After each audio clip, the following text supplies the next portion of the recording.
I think the precursor to that is, where did the idea come from? So it really, I think, dates back to, sort of precedes me.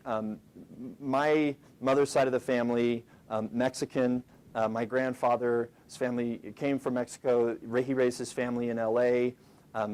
At the age of 7, he left school to go to work full-time, 8 hours a day, being paid 50 cents a day, turning bricks in a brick factory, right, working for one of his family members.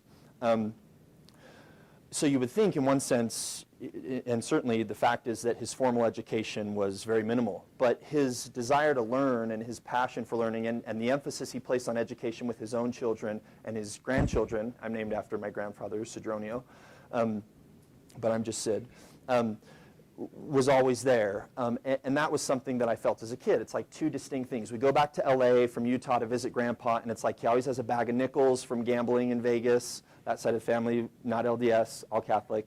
Not that LDS people don't gamble too sometimes, but bag of nickels, and then would give me nickels based on, I think, my report card, right? So really distinct memory. So that then trickled down on into life. When I served my mission, part of it I was called to the Hong Kong mission. There's a little island off of China called Macau. Does anybody know Macau?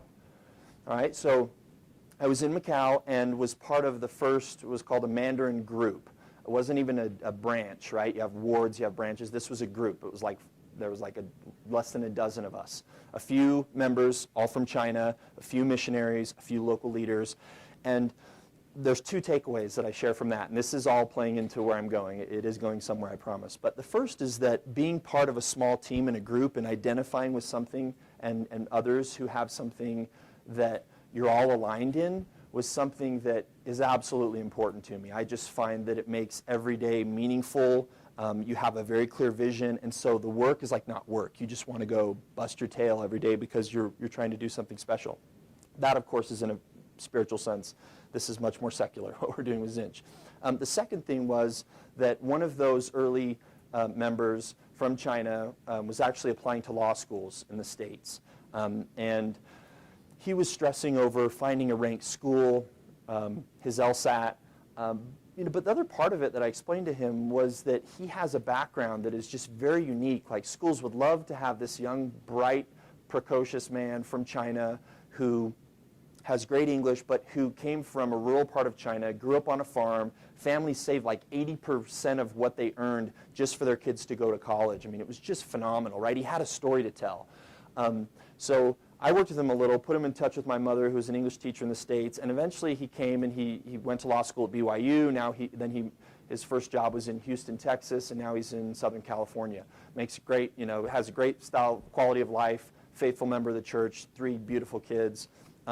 That experience sort of opened my eyes to, like, wow, there are real barriers to higher education, right? Post-secondary, not just domestically but internationally, there's real barriers because most schools, so this is now getting into sort of the idea, most schools, if you think back to high school, you remember just a slew of information that came your way, booklets from universities, some of whom you knew and many who you had no idea how they know you, right? It's kind of flattering, but it also causes you to sort of say, how do they have my information? Well, when you take the ACT or SAT, that information is held respectively by ACT and the College Board, which administers the SAT, and they sell that to universities. And every university in this country, BYU included, purchases information from students so they can then start to recruit you. Well, you can see, like, that's kind of old school marketing, right? Like, they're buying names, they're sending you an expensive brochure, and they get like a 1% response rate. To us, with our business, that just seems super inefficient, right? Very inefficient for the schools. They're wasting a lot of money, hundreds of thousands, some schools nearing millions of dollars. And secondly, it's not a great user experience for the student. And all these kids that go under the radar are students like, maybe students internationally, even students domestically. What if you're a kid who grew up in Detroit, single mother, brother was in prison for crack, house next door to you burnt to the ground?